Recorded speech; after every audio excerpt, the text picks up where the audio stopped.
Terdy Ravenna pinabili bambatikang EuroLeague coach at Renz Abando may tsansang makalaro sa NBA G League ayon sa assistant coach ng NBA team ng Atlanta Hawks. Alamin ang paraan upang mangyari ito.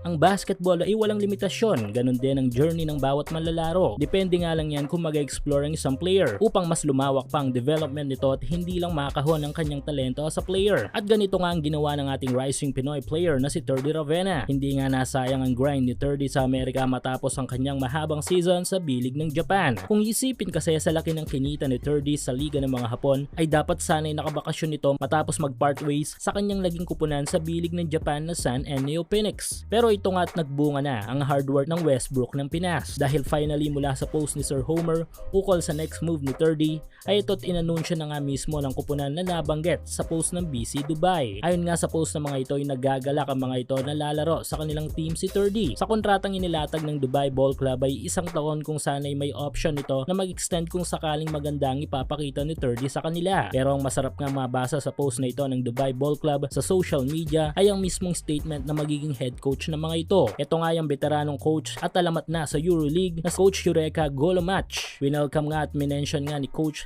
ang lahat ng mga achievements ni Terdy sa kanyang career kung sana'y makikita ang pagkabilib nito sa ating kababayan. Dagdag pa ni Coach Golomach ay may special itong nakikita sa kanilang magagawang laro ni Terdy na magkasama. Hindi lang si Terdy ang posibleng magbenepisyo sa move na ito kundi pati na rin ang ating mga young Pinoy players. Suportahan natin si Terdy Ravenna sa EuroLeague.